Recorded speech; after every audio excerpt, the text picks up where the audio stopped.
todos para mais uma temporada das Palavras Cruzadas, onde terminamos um trimestre e vamos começar outro com o tema Unidade em Cristo. Um tema que fica centrado em duas crenças fundamentais da nossa igreja. A crença número 12, que fala-nos exatamente sobre a unidade, e a crença de número 14, que também nos fala da unidade do corpo de Cristo. E esta unidade assenta-se basicamente num pilar, que é a igreja, onde o fator principal são os membros, a quem nós devemos ter o cuidado de administrar e também de alimentar. E para a primeira lição, a lição número 1, que tem como tema criação e queda, nós temos um convidado especial. Trata-se do nosso querido pastor Paulo Lima, ele que é responsável pela edição da revista Adventista e também da revista Sinais dos Tempos, e colabora com a Rádio Clube de Sintra na realização do programa Consequências. Então, querido pastor Paulo Lima, seja bem-vindo. Obrigado, às irmão Palavras Cláudio. Cruzadas, e desejo que tenhamos aqui motivos suficientes para cruzarmos as palavras. Vamos ter, certamente, sim. Eu, como conversámos antes de começar a gravar, eu gosto, quando exponho a lição numa igreja, na minha igreja ou no outro lado, seguir a estrutura da lição. Portanto, começar pelo sábado, depois passar ao domingo e assim sucessivamente, porque isso permite que as pessoas que estão a acompanhar possam seguir mais de perto o estudo da lição e se possam também recordar daquilo que estudaram e fazer a interação entre o que estudaram e aquilo que estão a ouvir neste momento e estão a ver. Portanto, vamos começar então, Cláudio, pelo sábado. Portanto, a humanidade deveria ter sido uma família unida. Era assim que Deus concebeu no plano original da criação da humanidade. Mas essa união foi destruída pela entrada do pecado, pela entrada do mal moral. E um exemplo desta divisão que foi resultado do pecado, da entrada do pecado, é o comportamento que Adão e Eva têm logo a seguir à queda. Quando Adão procura culpar Eva pela sua queda, Eva procura culpar a serpente pela sua queda, e os dois indiretamente estão a culpar Deus pela queda moral que tinha ocorrido. E nós sabemos que Deus vai criar, ou melhor, desde a eternidade Deus já tinha criado um plano, o plano da salvação, para restaurar precisamente a união da humanidade que se tinha perdido com a entrada do pecado no Éden e com a expulsão do homem e da mulher, do primeiro casal, do Éden. Depois é interessante ver que a lição de sábado nos diz que Abraão vai ser um elo fundamental neste processo do plano da salvação e no processo de restauração da unidade da humanidade. Porquê? Porque é um exemplo perfeito da justiça pela fé, como nos diz Romanos, capítulo 4, versículos 1 a 5. E é essa justiça pela fé, partilhada pelos seres humanos em geral, que vai fazer com que a humanidade de novo se una entre si e se volte a ligar com Deus. E, portanto, esta é a lição de sábado. E aqui, pastor, podemos perceber que depois da queda, Deus não foi apanhado desprevenido. Exatamente. Nem de surpresa. Não, ou seja, não. Para Deus não existem imprevistos. Claro. Apesar do homem ter caído em pecado, o plano da salvação, da redenção, já tinha sido traçado. Desde a eternidade. Desde a eternidade. Sim, sim, é verdade. Por isso é que Deus, depois da queda, começou logo o seu plano de resgate, ou seja, de restauração do próprio ser humano. Neste aspecto, como a nossa lição é um estudo durante este trimestre da unidade em Cristo, o autor vê esse plano de salvação do ponto de vista da restauração da unidade. E essa unidade é realmente algo que Deus tem que restaurar, porque nós, seres humanos, por causa do pecado, como eu dizia, estamos divididos entre nós e estamos separados pelos vários obstáculos que o pecado vai criando no seio da própria humanidade. Com certeza. E é bom vermos que, no meio de toda esta confusão, de toda esta desarmonia e desinteresse do ser humano pela palavra de Deus, sim, Deus chama alguém de uma terra pagã, que é Abraão, exatamente, para poder então restaurar o plano original de Deus, sim, na vida das pessoas. Isso mesmo, vamos ver isso mais à frente num dos dias da lição. Depois, a lição de domingo fala-nos do amor como fundamento desta união que Deus quer restaurar na humanidade. Nós, quando vemos a história da criação e vemos com atenção o capítulo 1 e 2 de Gênesis, vemos que há uma harmonia geral na criação de Deus, e que explica porque é que Deus, depois de terminar a criação no sexto dia, diz que tudo era muito bom, como nos diz Gênesis 1, versículo 31. Era muito bom porquê? Porque não havia na criação de Deus, saída das mãos puras do Santo dos Santos, não havia mal nem natural nem mal moral. O que é que eu quero dizer com isto? O mal natural é quando, por exemplo, nós vemos um animal caçar outro para se poder alimentar. Um leão que caça uma gazela, a mata para se poder alimentar e poder sobreviver. Isso é um mal natural, porque um leão não é um ser moral, não tem princípios de bem e de mal determinados na sua consciência. Mas ele causa dor a um outro ser vivo consciente, que é, neste caso, a gazela. Portanto, esse é um exemplo de mal moral, de mal natural. O mal moral é o tipo de mal que pode ser realizado por um ser ou por um agente moral consciente e livre, como são, por exemplo, os seres humanos, criados por Deus, à imagem de Deus, como são os anjos e como é o próprio ser divino, as três pessoas da Trindade. Ora bem, o mal natural e o mal moral vão entrar com a entrada do pecado. Não havia esse problema na criação antes do pecado ter entrado. E, portanto, porquê é que não havia? Porque o propósito original de Deus era que existisse uma coexistência harmoniosa e interdependente de todas as formas de vida da biosfera que Ele criou naqueles 6 dias e depois, no 7º dia, descansou e instituiu o sábado. E isso faz-me lembrar uma hipótese que começou a ser propagada nos meios científicos na década de 1980, sobretudo por um químico chamado James Lovelock. E James Lovelock tinha uma ideia muito interessante sobre aquilo que ele chamava a hipótese de Gaia. Gaia é o nome que os gregos davam à deusa Terra, à Terra no seu conjunto como uma deusa. E esta hipótese de Gaia diz que todas as formas de vida estão interdependentes umas com as outras e a biosfera, ou seja, a parte viva desta criação na Terra, está em harmonia com a parte não viva, com a geosfera, ou seja, com a parte geológica e atmosférica da Terra. E que há uma união e uma harmonia tão grande que uma apoia a outra e vice-versa. É verdade que há muitos biólogos e geólogos evolucionistas que não aceitam esta hipótese, porque dizem que esta hipótese pressupõe uma teleologia, ou seja, significa que há como que uma harmonia pré-estabelecida entre os vários elementos da biosfera e da geosfera para que possa haver este princípio de Gaia. E os evolucionistas não querem aceitar nada disso. Porquê? Porque isso aponta para um Criador.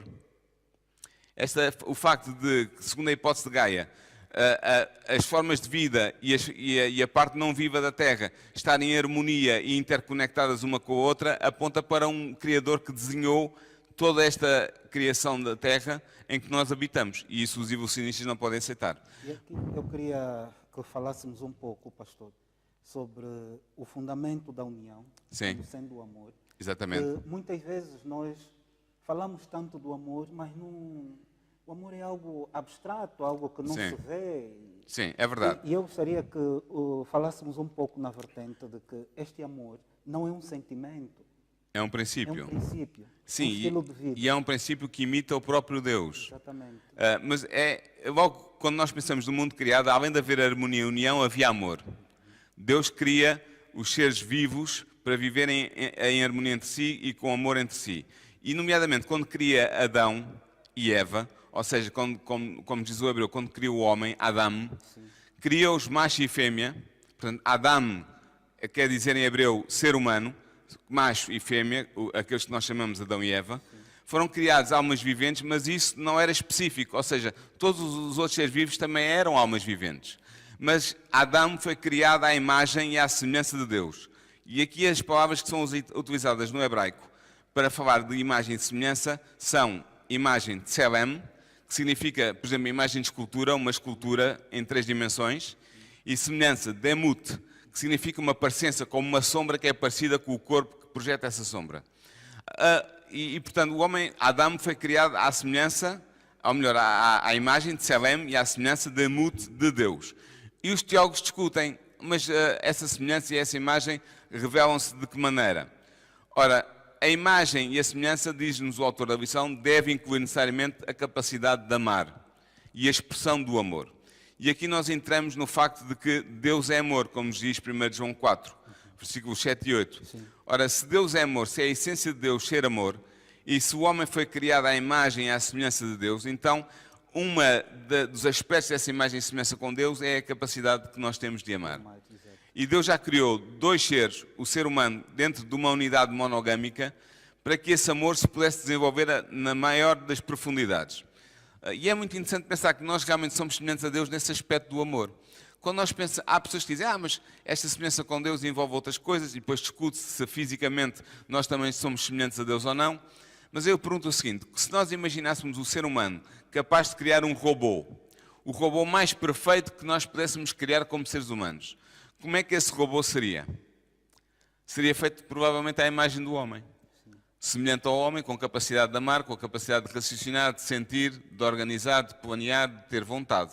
Ora, por isso não espanta que nós, que somos à semelhança e à imagem de Deus, sejamos também até em algum aspecto físico semelhante. Mas o que a lição sublinha é realmente esta capacidade de amar.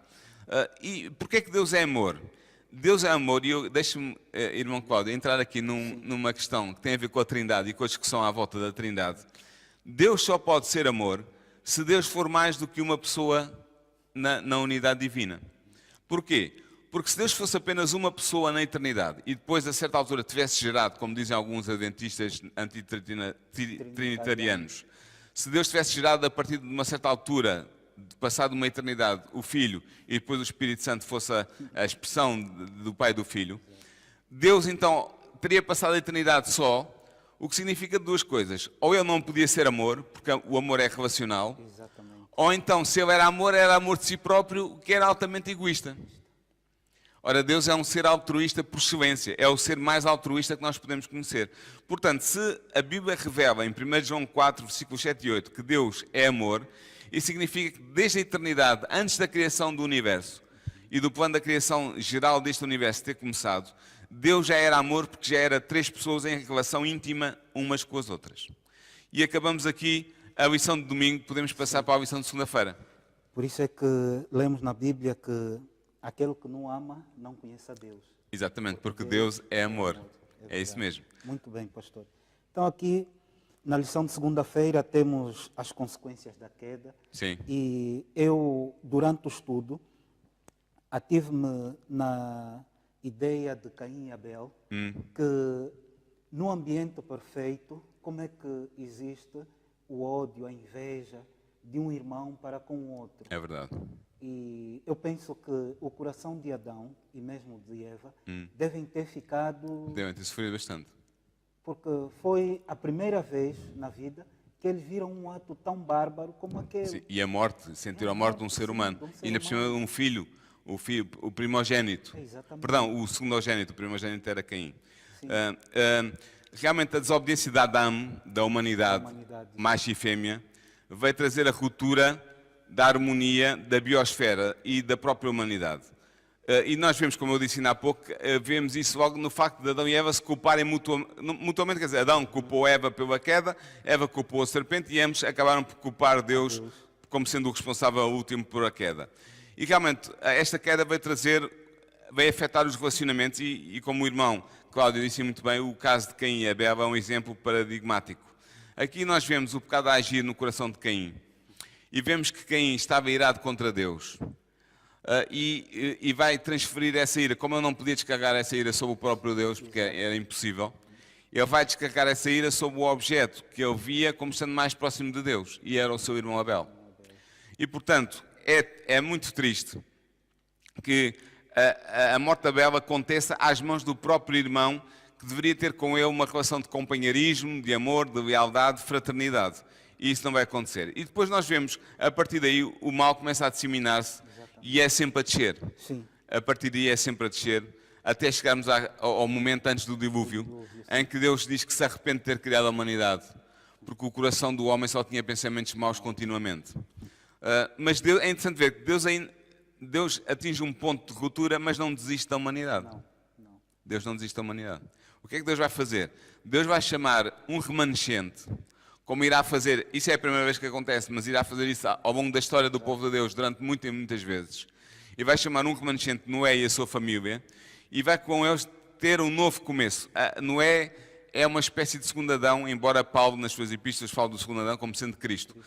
Mas Noé e a mulher são uma espécie de segundo Adão e Eva, porque é a partir deles, afunilando neles e expandindo a partir deles, que toda a família humana que existe atualmente tem origem. E Deus faz ali um concerto. Exatamente. Deus faz ali um concerto. Um concerto muito forte. Para todas as gerações, não é? Sim. Não apenas para a geração de Noé, Sim, mas sim. para as gerações vindouras. Sim, Deus faz uma aliança com Noé e com toda a nova humanidade que vai surgir a partir de Noé.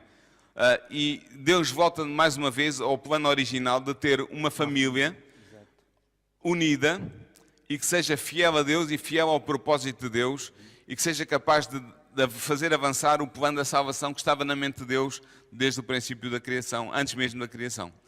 E há um aspecto nesta lição que também gostaria de frisar, que é, depois do pecado, ou depois da queda, o pensamento do coração dos homens foi continuamente mau. E isso só nos prova que, longe de Deus, nós estamos sujeitos à queda. Exatamente. Estamos sujeitos ao fracasso. Isso mesmo. E nós vamos ver isso mesmo mais aprofundado na lição de terça-feira. Porque a lição de terça-feira fala de mais desunião e de separação. E fala dos descendentes de Noé, que depois de uma ou duas gerações se separaram dos crentes,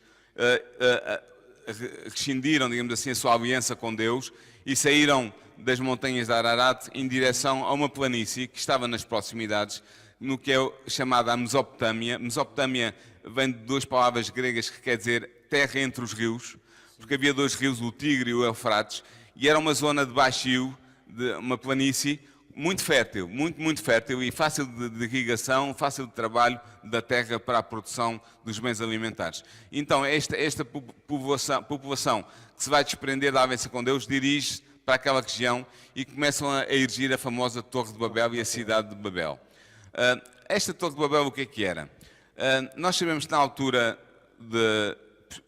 essa terá sido o primeiro zigurate a ser construído. O zigurate eram umas torres que eram construídas pelos povos da Mesopotâmia nas suas cidades para serem o centro da adoração dos seus deuses.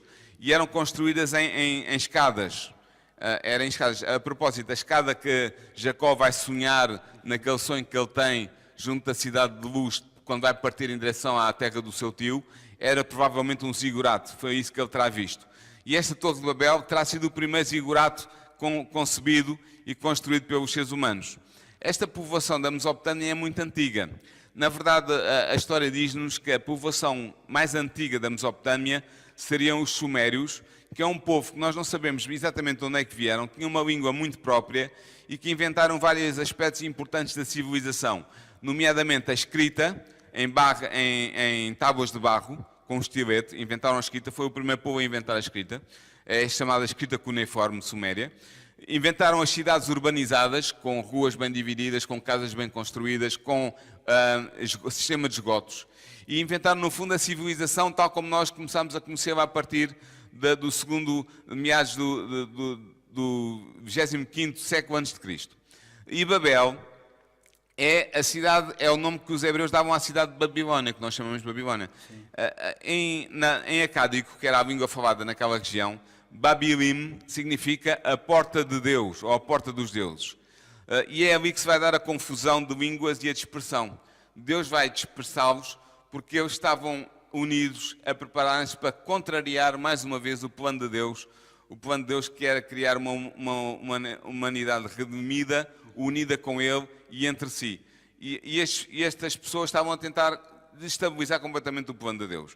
Então Deus vai dividi-los e vai suscitar várias línguas para que eles não se compreendam. É interessante ver, Cláudio, que nós, no último censo que foi feito pelos linguistas, foram registadas a existência de 6.912 línguas no planeta Terra. E desconfia-se que ainda há algumas línguas que não foram registadas. Portanto, estás a ver a confusão, a partir desta origem na Torre de Babel, a confusão de línguas que se espalhou. É interessante que os linguistas têm, ou pelo menos alguns linguistas, têm uma ideia de que, ou têm uma hipótese, de que realmente houve uma língua original da humanidade. Eles fazem um estudo retroativo das línguas. Por exemplo, eles estudam o francês, o português, o espanhol, o italiano, o romeno, e percebem que todas essas línguas são originadas de uma língua anterior, que nós sabemos hoje ser o latim. Mas o latim, o grego antigo, o germânico antigo, o eslavo antigo e outras línguas indo-europeias são divisões de uma língua anterior chamada o indo-europeu. E tal como há essa língua anterior indo-europeia que reúne todas as línguas que são faladas na Europa e na Índia, ou em boa parte da Índia, também há outras famílias de línguas, famílias de línguas de outras partes do mundo que podem ser revertidas e apontam para a origem de uma língua única da humanidade. É verdade que esta teoria dos linguistas é uma teoria que é vista do ponto de vista evolucionista. Mas isso não interessa, porque o que interessa é que fica provado com muita possibilidade de força que houve realmente uma língua original falada pela humanidade que deu origem a todas as 6.912 línguas que hoje são faladas.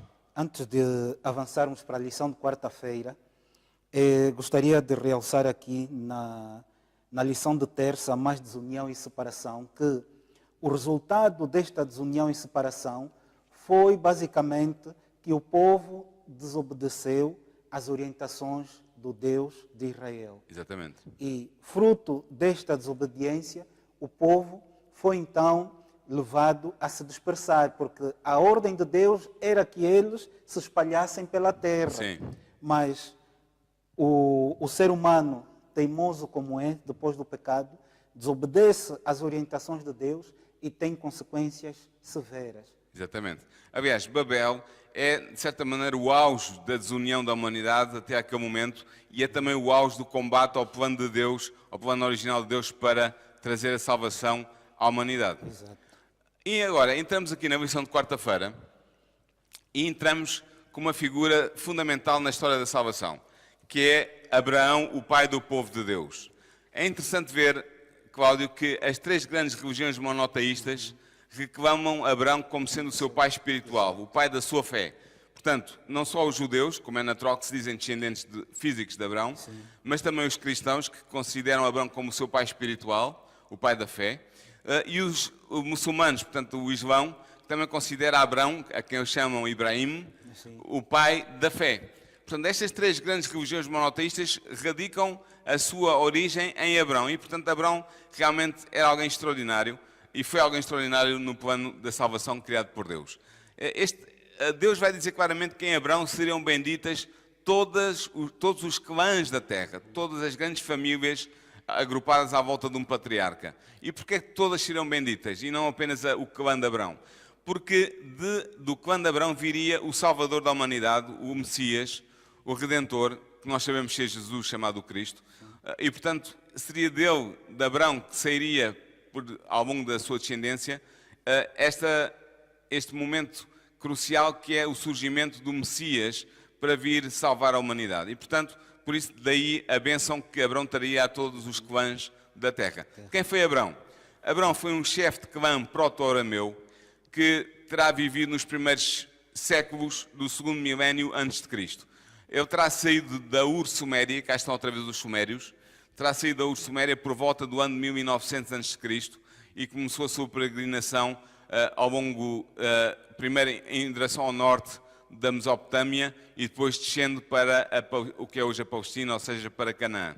E Abraão tem 4 elementos básicos que são da sua fé, que são promotores da unidade e que nós nos estudamos na quarta-feira. O primeiro elemento básico desta sua fé promotora da unidade é a obediência. A obediência de Abraão. Abraão, Deus disse para ele sair e ir para uma terra que ele desconhecia e ele foi. Não argumentou, não discutiu, obedeceu. O segundo aspecto básico da sua fé que promove a unidade é a esperança nas promessas de Deus. Ele foi esperançoso. Deus disse que o ia abençoar e ele creu nisso. O terceiro aspecto é que ele creu que uma dessas bênçãos seria ter um filho, quando ele e a sua mulher eram um casal estéril, e além disso que haveria uma ampla descendência que surgiria depois desse filho. E nós sabemos que foi isso que aconteceu realmente. E depois o quarto elemento básico da fé de Abraão, que é a promotora da unidade, é o facto de ele ter confiado no plano de salvação de Deus. Como é que ele confiou no plano de salvação de Deus?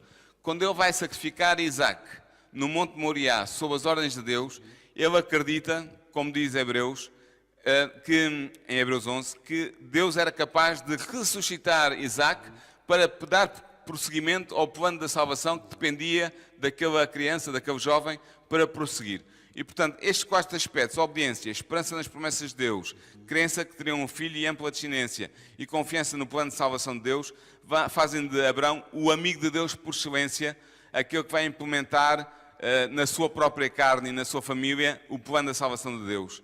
E não é por acaso que Isaías, no capítulo 41, versículo 8 do seu livro, chama a Abraão o amigo de Deus. Exato. E aqui, se calhar, a pergunta que nós deveríamos fazer para nós mesmos é: como é que, em tempos tão difíceis como os nossos, eu, o pastor e a igreja podemos ser considerados como amigos de Deus? Muito bem, é verdade. Todos nós somos chamados a sermos amigos de Deus. Todos nós somos chamados a ter a mesma fé que Abraão teve, a demonstrar a mesma obediência, ter a mesma esperança, confiar em Deus como Abraão confiou. E, portanto, essa é a lição realmente de quarta-feira e que nos permite saltar já para quinta-feira.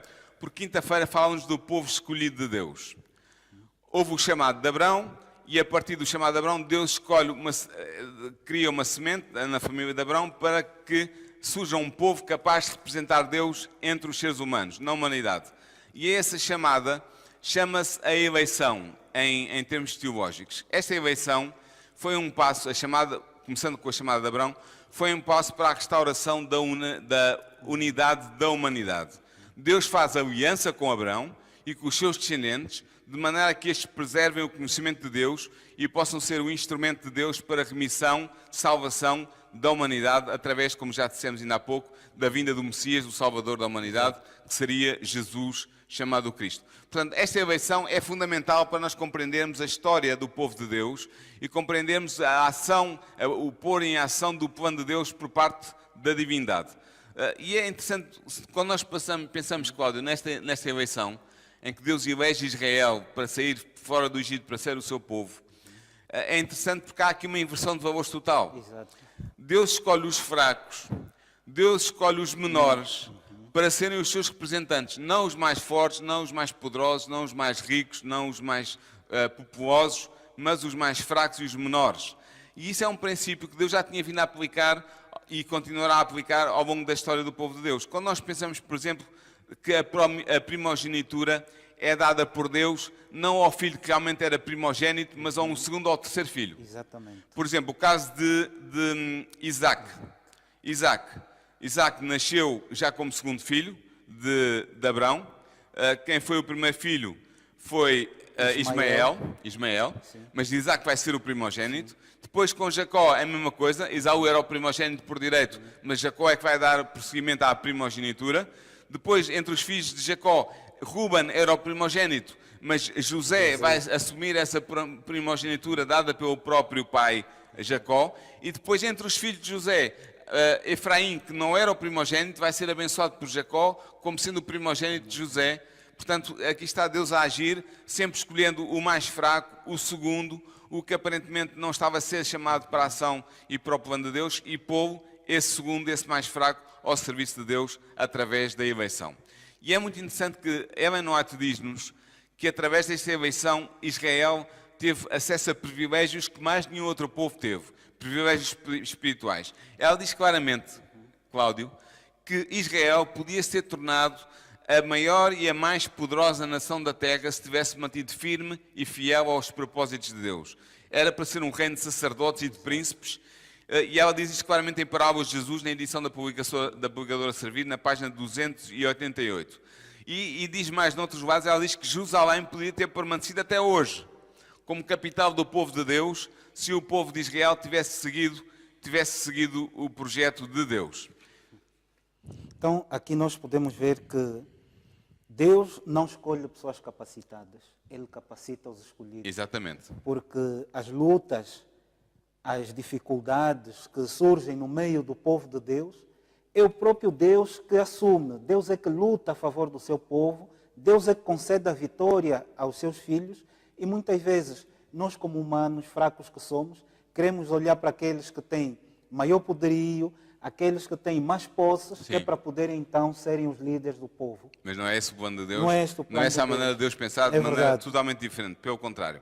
É verdade. E a lição de sexta-feira fala-nos de que o propósito original de criar a humanidade, e voltamos aqui ao início desta lição, embora seja já o seu encerramento na sexta-feira, este propósito de Deus de criar a humanidade é refletido em duas instituições que foram instituídas no Éden: o casamento e o sábado.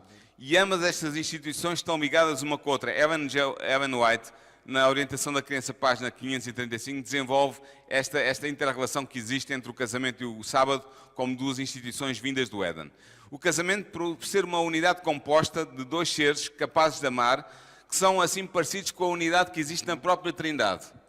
Ou seja, se nós queremos sentir um pouco do como é que Deus sente no interior de si mesmo, nas três pessoas divinas, na interação das três pessoas divinas, uma imagem que é relativa, como é evidente, mas que é esclarecedora, é o casamento. O casamento entre dois seres humanos, um homem e uma mulher, que se amam profundamente e que têm o mesmo propósito, o mesmo objetivo, a mesma intenção, o mesmo plano de vida.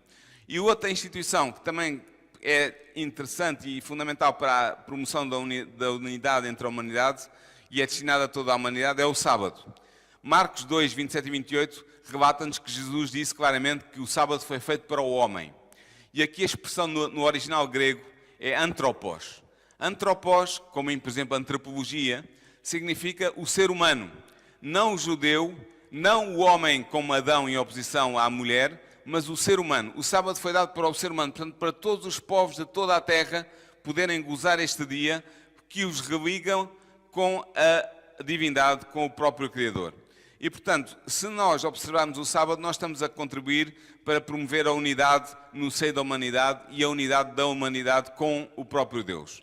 E, portanto, este dia de sábado devia recordar aos descendentes de Adão a ligação comum entre eles e a ligação deles com Deus. E, na verdade, se todos guardassem o sábado ainda hoje, Cláudio, não haveria infidelidade, nem ateísmo, nem agnosticismo, não havia mal, não havia idolatria, não havia politeísmo, havia apenas um corpo unido da humanidade em adoração ao seu Deus. E acho que esta é a súmula da lição. Se nós queremos estar junto de Deus, nós devemos contribuir para a unidade do povo de Deus. E essa contribuição faz todos os dias na nossa vida cotidiana e faz também ao sábado, quando nos reunimos como povo de Deus nesta casa para adorá-lo. E estas são as minhas palavras de despedida, que nós possamos promover a unidade do povo de Deus cada dia na nossa vida e cada sábado que celebramos juntos o nosso Deus Criador. Então que o sábado e a família sejam o nosso fio condutor para que realmente nos aproximemos mais deste Deus, que tem um lugar preparado para cada um de nós nas mansões celestiais. Que seja para nós uma oração. Foi um prazer, pastor Paulo Lima, termos estado juntos. Obrigado, Cláudio. E que Deus possa abençoar grandemente o seu ministério. Obrigado, o teu também. Que tenhamos então uma semana abençoada e feliz ao lado do nosso Deus. Que seja para nós uma oração. Amém. Amém.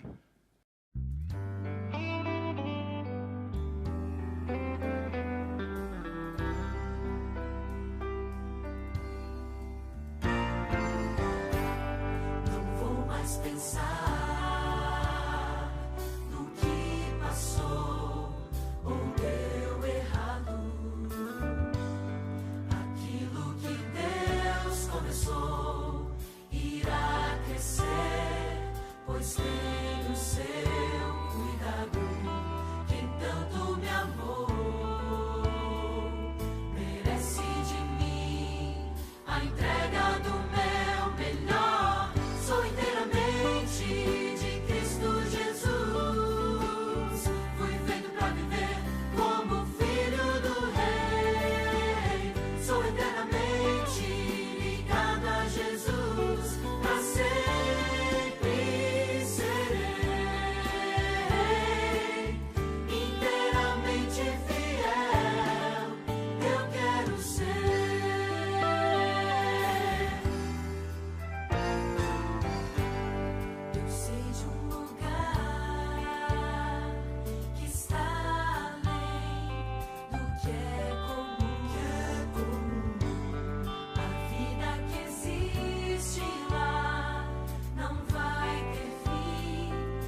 inteiramente.